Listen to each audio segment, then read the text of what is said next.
దేవుడు ఇష్టపడతాడు అనే ఆలోచనలోనికి మనము ఉండాలి అనే విషయాన్ని పరిశుద్ధ గ్రంథంలో అయితే మనం చూస్తూ ఉన్నాం. అందుకే నేను అంటూ ఉన్నాడు, మన కోరికలు దేవుని కోరికలు ఒక్కటై ఉండాలి, మన గుణము దేవుని గుణము ఒక్కటై ఉండాలి. అంత మాత్రమే కాకుండా కాబట్టి మీతో దేవుడు మీకు ఏం కావాలో అడగమంటాడు. మేము వాళ్ళు అటువంటి పొజిషన్లో నువ్వు ఉన్నావనుకోండి, ఏమంటాడు దేవుడు, నీకేం కావాలో అడగని అంటాడు. కొంతమందిని అడిగితాకి భయమేస్తుంది. ఇప్పుడు మామూలుగా భార్య ఎప్పుడైనా భర్త వచ్చి నీకేం కావాలో కోరుకోవాలంటే ఆ కనిపించే నెక్లెస్ కావాలంటాం మనం. కాబట్టి అందుకని భర్త ఏం చేయడు, ఏం కావాలో నేను అడగడు, ఏం కావాలో కోరుకోమని అంటాడు.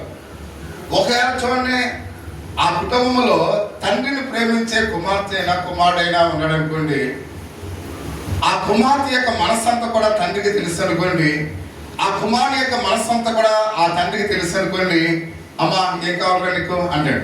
అర్థమవుతుందా మీకు? ఎందుకంటున్నాడు ఏం కావాలని? తండ్రి ఆశించిందే ఆ కుమార్తె అడుగుతాడని తండ్రికి తెలుసు. కాబట్టి అందుకనే తండ్రి ధైర్యంగా ఏమంటున్నాడు, ఏం కావాలో కోరుకో అంటాడు. అంటే ఆ తండ్రి మనసు ఎలా ఉంది, నా కుమార్తె నాకు ఏది ఇష్టమో అదే అడుగుతుంది, కానీ మిమ్మల్ని ఎందుకు అడుగుతలేదు? అమ్మా అవుతుందా? అదవుతుందా మీకు? అంటే మన కోరిక, ఇష్టమైన కోరిక నా కుమార్తె నా కుమారుడు అడుగుతాడని ధైర్యం గారికి ఏం కావాలో అని అడుగుతున్నారు.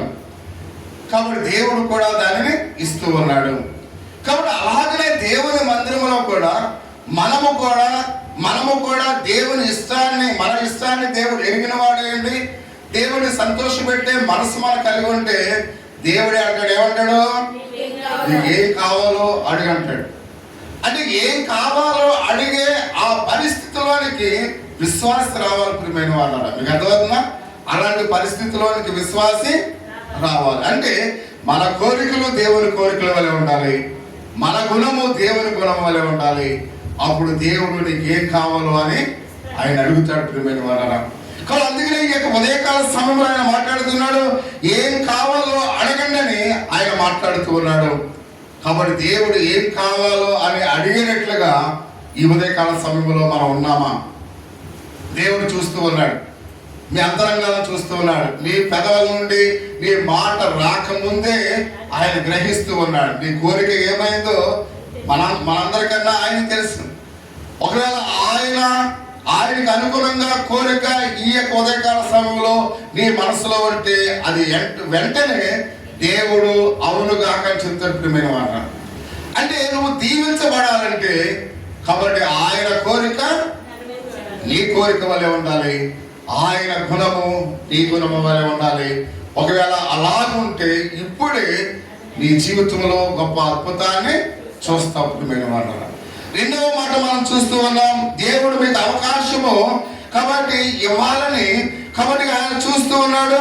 కాబట్టి మీకు అవకాశం ఇస్తే మీరు ఏం కోరుకుంటారో మరొకసారి ప్రశ్నించుకొని. ప్రియమైన వాళ్ళ మరొకసారి ఆయన అంటున్నాడు, ఒకవేళ అదే అవకాశం అంటే సొలొమోనుకి ఇచ్చిన అవకాశమే ఒకవేళ ఇప్పుడు ఇస్తే మీకేం కావాలని ఒకవేళ అవకాశం ఇస్తే మరలా మీరు ఏం కోరుకుంటున్నారో మీ మనసులో మరొకసారి ఆలోచించండి. అంటే ఇందాక వాక్యము విన్నప్పుడు మన ఆలోచన ఏమైంది, వాక్యం విన్న తర్వాత మన ఆలోచన ఏమైంది? ఒకవేళ మీ ఆలోచన చేంజ్ అయితే మీరు అదృష్టవంతులే. ప్రియమైన వాళ్ళ మీరు ముందు అనుకున్న ఆలోచనే మరలా ఇప్పుడు కూడా అదే ఆలోచన మీ మనసులోకి వస్తే దేవుడు అంటాడు నో అని జవాబిస్తాడు. ఒకవేళ నువ్వు ఏదైతే నీ జీవితంలో నువ్వు ముందు ఏమనుకున్నావో అది దేవునికి విరోధమైన ఆలోచన అయితే, దేవునికి విరోధమైన కోరిక అయితే, వాక్యమైన తర్వాత ఆయనకి ఇష్టమైన కోరిక నీకు మరలా పడితే నీవు అదృష్టవంతురాలవే, అదృష్టవంతుడు అని మనం ప్రతి ఒక్కరికి కూడా గమనించవలసిన వారం ఎట్లుగా మనం చూస్తూ ఉన్నాం. ఆయన అంటూ ఉన్నారు, ప్రియ సహోదరి సహోదరులారా, ఒక క్షణం ప్రతి ఒక్కరికి కూడా ఆలోచించండి. ఇప్పుడు దేవుని యందు విశ్వాసం ఇచ్చిన సొలొమోను హృదయపూర్వకంలో నుండి ఆయన హృదయంతరంగాల నుంచి వచ్చిన జవాబు ఒకసారి మనం విందాం. అంటే సొలొమోను యొక్క ప్రార్థన, సొలొమోను యొక్క మనవి దేవుడు ఎందుకు విన్నాడు, తన హృదయంలో నుంచి ఎలాంటి ఆలోచన వచ్చింది.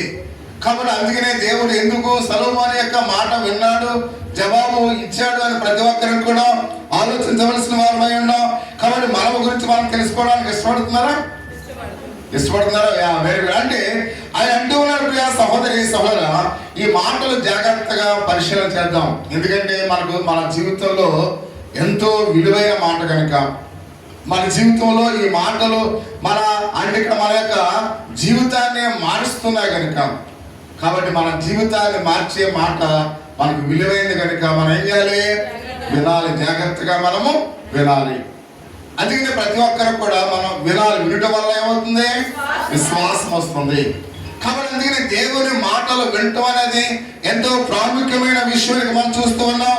అందుకనే ఆయన అంటున్నాడు 9-10 వచనాల్లో, 2వ దినవృత్తాంతములు 1వ అధ్యాయము 9-10 వచనాలు చదువుకుందాం. దేవా యెహోవా, నీవు నా తండ్రి అయిన దావీదునకు చేసిన వాగ్దానము స్థిరపరచుము. నేల ధూళియంత విస్తారమైన జనముల మీద నీవు నన్ను రాజుగా నియమించున్నావు. ఒకసారి ఆలోచించండి ప్రియమైన వాళ్ళరా, ఇక్కడ ఆయన మాట్లాడుతున్నాడు, దేవా యెహోవా, నీవు నా తండ్రి అయిన దావీదుకు చేసిన వాగ్దానము స్థిరపరచు. అంటే మన తండ్రులతో, అంటే మన యొక్క పితరులతో చేసిన వాగ్దానము నెరవేర్చబడాలి. ప్రియా సహోదరి సహోదరా, అందుకనే దావీదుకు దేవుడు ఏ వాగ్దానం అయితే చేసి ఉన్నాడో ఆ వాగ్దానమే నా జీవితంలో నీవు స్థిరపరచు అని ఆయన మాట్లాడుతూ ఉన్నాడు. రెండవదిగా మనం చూస్తూ ఉన్నాం, ఆయన ఏమంటాడంటే, ప్రియా సహోదరి సహోదరా, ఆయన అంటున్నాడు, నేల ధూళి అంత విస్తారమైన జలము, అక్కడ జనుల మీద నీవు నన్ను రాజుగా నియమించి ఉన్నావు.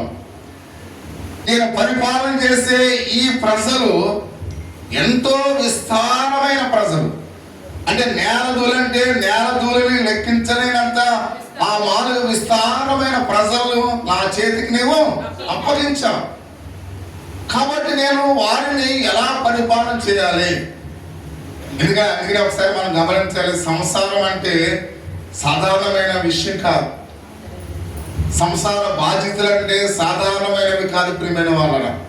అందుకని ఒక ఆయన అడిగారంటే, ఒరే సముద్రం ఇస్తావా సంసారాన్ని ఇస్తావంటే, నేను సముద్రాన్ని ఇస్తానంట. అంటే సముద్రాన్ని ఎదటం సాధారణమైన విషయమా? అంటే సముద్రమే అంత కష్టం, అంటే సంసారం ఇంకంతకన్నా కష్టం ప్రియమైన వాళ్ళు. అందుకని చాలా మంది బాధలు పెరలేక ఏం చేస్తున్నారు, పిల్లలు కూడా కొంతమంది సాధువుల్లో కలిసిపోతున్నారు.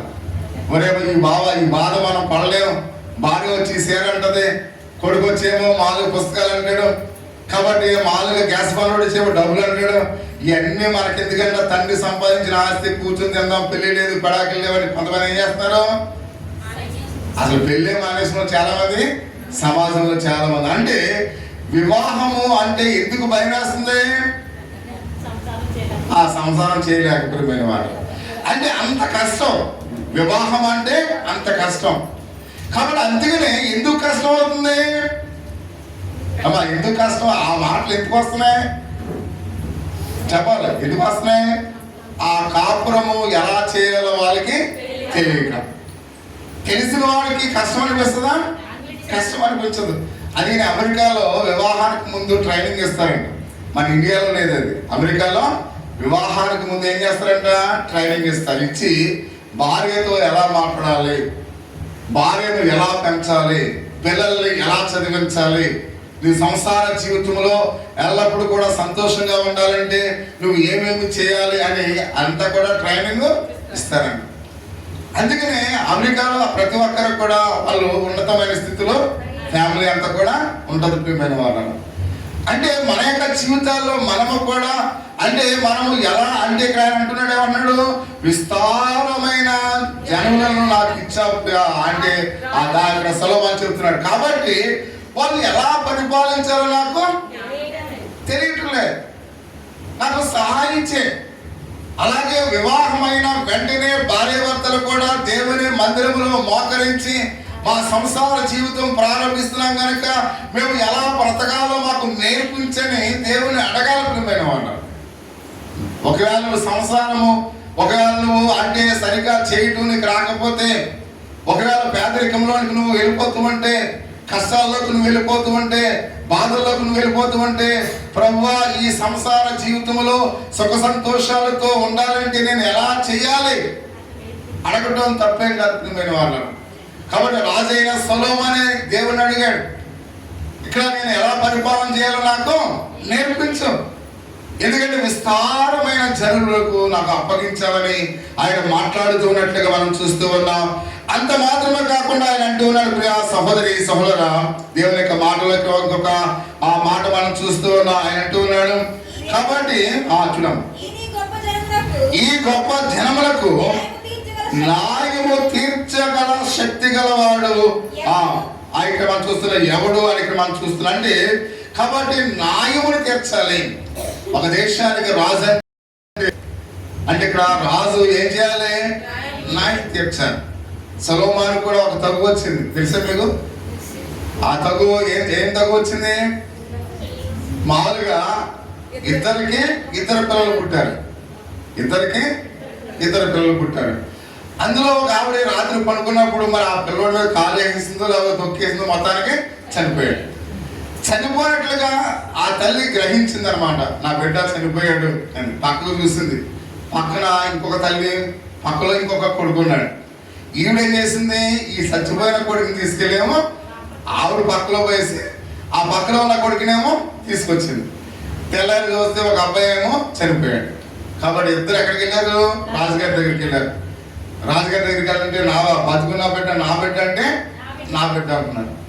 కాబట్టి ఏం చేయాలో రాజుగారికి మర్చిపోతుంది. ఏంట్రా బాబు, అసలు ఇద్దరు కూడా నా బిడ్డ అంటే నా బిడ్డ అంటున్నారు, ఏం చేయాలో అర్థమవక అంటే ఇక్కడ రాజు అవడానికి ముందే దేవుని ఏమడిగాడు, నేను న్యాయం తీర్చాలి, కాబట్టి నాకు సహాయం చేయి, న్యాయం చెప్పగలిగిన వాడు ఎవడు అని ముందుగానే దేవుని అడిగాడు. కాబట్టి దేవుడు వెంటనే సొలొమోనుకు మామూలుగా జ్ఞానాన్ని ఇచ్చాడు. కాబట్టి ఒక మామూలు కత్తి తీసుకురాన్నాడు.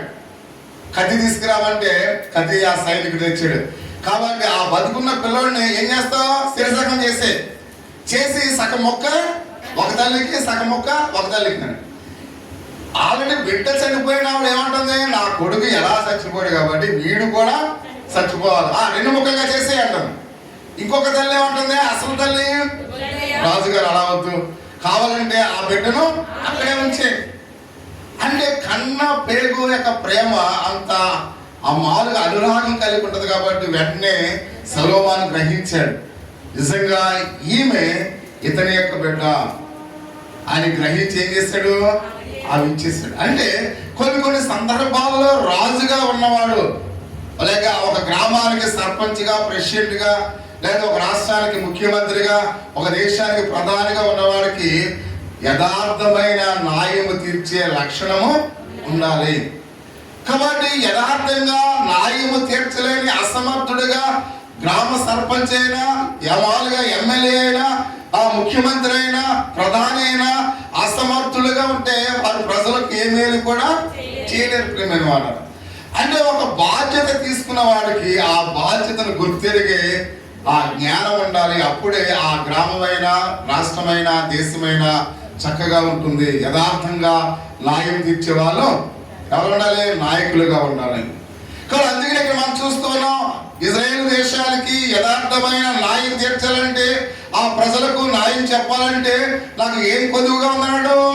జ్ఞానము కొదువుగా ఉంది.